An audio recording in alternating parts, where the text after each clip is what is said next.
Right now, many of us are about our New Year's resolutions. I have a few myself. I want to lose some weight. I want to exercise more. I want to get back into some good habits that have sort of fallen by the wayside over the year. Now, why do so many New Year's resolutions fail? Somebody once said the problem with how we attack our problems is that we attack our problems. I'll say that again. The problem with how we attack our problems is that we attack our problems. You focus solely on the behavior and you don't get to the root of the problem, which is the thought that produces the behavior. As we talked about last weekend, the neural pathway in your brain that leads to the behavior. It's kind of like this.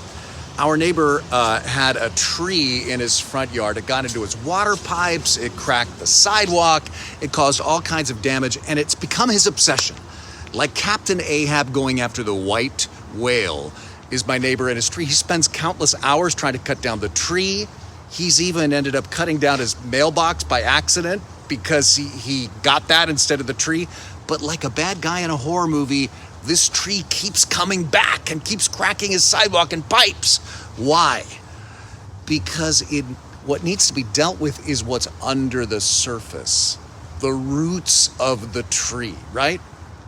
Same with our behavior. We've got to get under the surface, beneath our behavior to the roots, which is our thoughts. And that's what we've been talking about in this new series we started last weekend based on Philippians 4:8.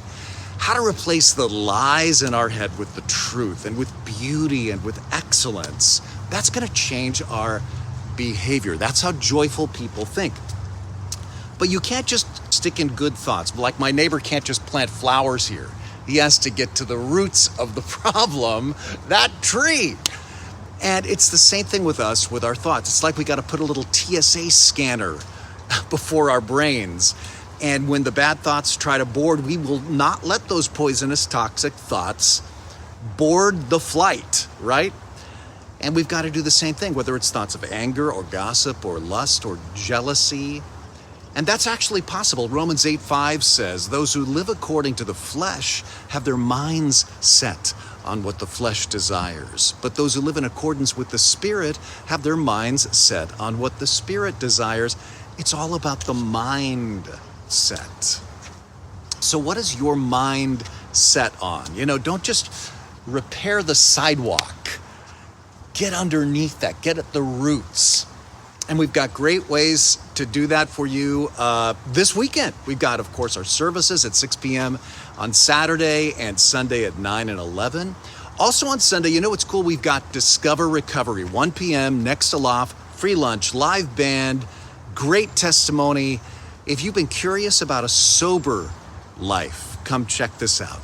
Our Adventures in Parenting class launches at 11 a.m. Come to 9 a.m. church. Go to the 11 a.m. Adventures in Parenting class, all about how to grow and thrive as a family.